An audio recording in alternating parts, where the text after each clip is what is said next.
எல்லாரும் எப்படி இருக்கீங்க? இந்த வீடியோல என்னோட இரண்டாவது பையன் ஹர்ஷனுக்கு முதல்ல சாப்பாடு ஊட்டுறோம். அந்த நாள் அன்னைக்கு ஷூட் பண்ணதுதான்.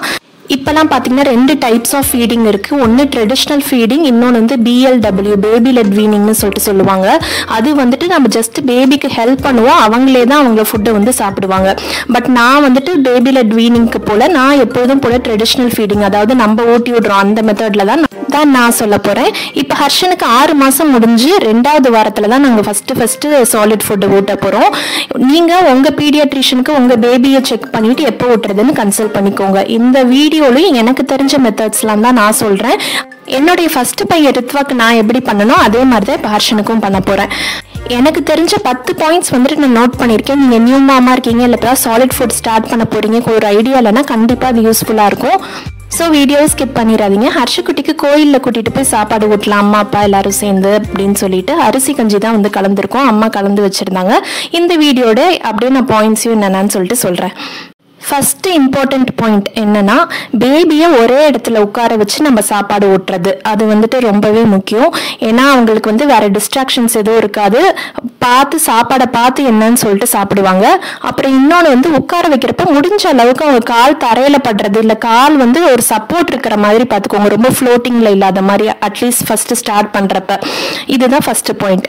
செகண்ட் பாயிண்ட் வந்துட்டு ஃபீடிங் டைம் வந்துட்டு ரொம்ப நேரம் ஸ்டார்டிங்கே வந்துட்டு கொடுக்கக்கூடாது. நம்ம எவ்வளோ நேரம் இப்போ சாப்பாடு எடுத்து வந்துட்டு ஒரு ஸ்டார்டிங்கே ஒரு 15 minutes 20 minutes half an hour அந்த மாதிரிலாம் பண்ணால் அவங்களுக்கு பிடிக்காம போயிடும்.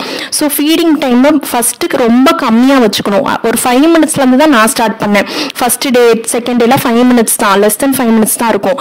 தேர்ட் டேலேருந்து ஒரு 10 மினிட்ஸ் மேக்ஸிமமே நான் ஒரு 1 மந்த் வரைக்குமே 10 மினிட்ஸ் to 12 மினிட்ஸ் தான் நான் ஃபீட் பண்ணேன். அதுக்கப்புறமேட்டே போக கொஞ்சம் டைம் இன்க்ரீஸ் பண்ணிட்டே போகலாம். அப்போ வந்துட்டு அவங்களுக்கு அந்த இன்ட்ரெஸ்ட்டும் இருந்துகிட்டே இருக்கும் அந்த ஃபுட்டில். இது வந்து செகண்ட். தேர்ட் பாயிண்ட் வந்துட்டு டிஸ்ட்ராக்ஷன் ஃபீடிங் இருக்கவே கூடாது கண்டிப்பாக.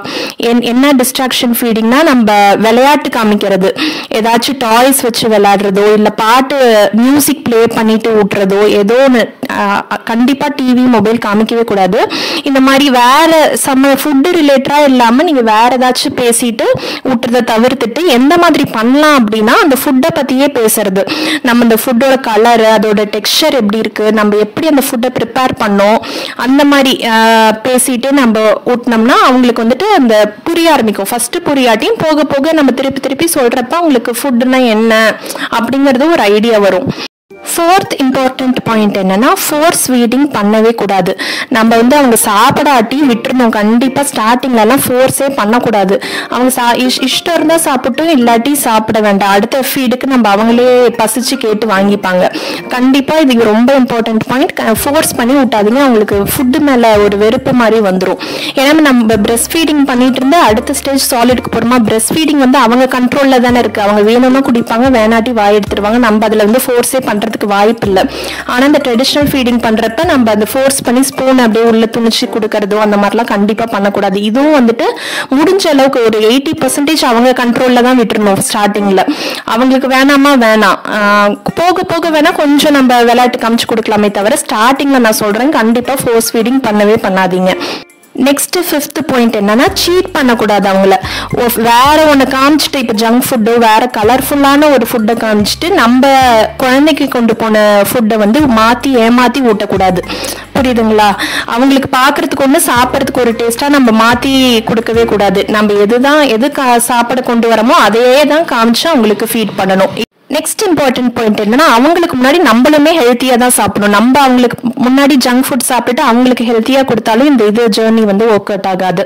நெக்ஸ்ட் சாலிட் எப்படி வந்து ஸ்டார்ட் பண்ணனா, ஃபர்ஸ்ட் ஒரு பிளாண்ட் ஃபுட்டா இருக்கிற மாதிரி பார்த்துக்கோங்க. கஞ்சி, மெயினா ராகி கஞ்சிலாம் வந்துட்டு ரொம்ப டேஸ்ட் பெருசா தெரியாது. வெஜிடபிள்ஸ்லாம் ஃபர்ஸ்ட் இன்ட்ரடியூஸ் பண்ணிட்டு ஃப்ரூட்ஸ் வந்து லேட்டரா இன்ட்ரடியூஸ் பண்ணுங்க. எங்க பீடியாட்ரிஷியன் வந்து ஃப்ரூட்ஸ்லாம் 9th மந்த்ல தான் இன்ட்ரடியூஸ் பண்ண சொன்னாங்க. ஸோ இந்த ஆர்டர்ல போனீங்கன்னா அவங்க வந்து எல்லா ஃபுட்டும் சாப்பிட்றதுக்கு ஈஸியா இருக்கும். நெக்ஸ்ட் என்னன்னா, பியூரே பண்ணி தான் நான் கொடுக்குறேன். ஃபர்ஸ்ட் மிக்சியில் அடிச்சு, நெக்ஸ்ட் போக மந்த்ஸ் பாஸ் பண்ண நம்ம கையில பசஞ்சோ மசிச்சோ கொடுக்கலாம். ஒரே அந்த கன்சிஸ்டன்சியை நம்ம ஃபாலோ பண்ணக்கூடாது. டேஸ் பாஸ் ஆக உங்களுக்கு அந்த கன்சிஸ்டன்சி மாறி நம்ம 1 இயர்ல வந்துட்டு நல்லா நம்ம சாப்பிட்ற மாதிரி சாப்பிட்டாதான் நம்மளுக்குமே ஈஸியா இருக்கும், அவங்களுக்குமே இந்த ஃபுட்டு நல்லா பழகும். நெக்ஸ்ட் என்ன பாயிண்ட்னா, எங்க பீடியாட்ரிஷியன் என்ன சொன்னாங்கன்னா, சுகர் வந்துட்டு கண்டிப்பா 1 வயசு வரைக்கும் சேர்க்கக்கூடாதுன்னு சொல்லியிருந்தாங்க. சால்ட் வந்து ஒரு பிஞ்ச் வேணா சேர்த்துக்கலாம் அப்படின்னு சொல்லியிருந்தாங்க. நீங்க உங்க பீடியாட்ரிஷியன் கிட்ட எதுக்கும் கன்சல்ட் பண்ணிக்கோங்க. நெக்ஸ்ட் என்னன்னா, ஸ்லோவா நம்ம மீல் டைம் இன்க்ரீஸ் பண்ணணும். நான் எப்படி பண்ணேன்னா, ஃபர்ஸ்ட் வீக் வந்துட்டு ஒரே ஒரு மீல் தான், செகண்ட் வீக்ல இருந்து தான் 2 மீல் கொடுத்தேன். இன்னொரு 4th வீக் போன பிறகு 3 மீல் அந்த மாதிரி மாத்திக்கலாம். நம்ம குழந்தையோட டைஜஷன், அவங்களுக்கு அந்த ஃபுட்டை எப்படி அக்செப்ட் பண்ணிக்கிறாங்கிறத பொறுத்து மீல் டைம் வந்துட்டு ஸ்லோவா இன்க்ரீஸ் பண்ணிக்கலாம். ஸ்டார்டிங்கே வந்துட்டு காலையில மதியானம் ஈவினிங்னு சொல்லிட்டு நிறைய கொடுக்க வேண்டாம் ஃபுட்டு. ஏன்னா அவங்களுக்குமே அது எல்லாமே புதுசு. மெதுவாக போனால் அவங்க பாடியும் அதுக்கேற்ற மாதிரி அடாப்ட் ஆகிக்கும். Last but not the least key point என்னன்னா, அவங்க ஃபுட் டைம் வந்துட்டு ஜாலியாக ஹாப்பியாக என்ஜாய் பண்ணுற மாதிரி இருக்கணும். அவங்க எவ்வளோ குவான்டிட்டி சாப்பிட்றாங்கிறது கண்டிப்பாக முக்கியமே இல்லை. அவங்க வந்துட்டு நம்ம ஃபுட்டு கொண்டு போகிறோமா, அவங்க வந்துட்டு ஹாப்பியாக இருக்கணும். அதுதான் மெயின் இம்பார்ட்டன்ட் பாயிண்ட். ஓகேங்களா? இதெல்லாம் தான் எனக்கு தெரிஞ்சது, நான் ஃபாலோ பண்ணுறது. உங்களுக்கும் யூஸ்ஃபுல்லாக இருந்திருக்கும்னு நினைக்கிறேன். உங்களுக்கு தெரிஞ்ச நியூ மாம்ஸ் யாராக இருந்தால் இந்த வீடியோவை உங்களுக்கு ஷேர் பண்ணி விடுங்க. ஹர்ஷகுட்டிக்கு பார்த்துருப்பீங்க, வீட்டுக்கு பக்கத்தில் இருக்கிற கோயிலே போயிட்டு ஊட்டி விட்டோம். ரொம்ப அது ஊட்டி விட்டோம்லாம் சொல்ல முடியாது, ஜஸ்ட் வாயில தான் வச்சோம். அவன் ஃபஸ்ட்டு ஒரு மாதிரி ரியாக்ட் பண்ணான், அப்புறம் போக போக கொஞ்சம் இன்ட்ரெஸ்ட் காட்டினான், ஓரளவுக்கு வாங்கிக்கிட்டான். வீட்டுக்கு வந்துட்டு அப்புறம் அன்னைக்கு நைட்டு தான் எங்கள் வீட்டுக்கு வந்தோம். அம்மா வந்துட்டு அந்த அரிசி பவுடர் கஞ்சி பண்ணுறதுக்கு வந்து கொடுத்து விட்டாங்க. நான் நெக்ஸ்ட் டே வந்துட்டு எங்கள் வீட்டில் போயிட்டு பண்ணேன்.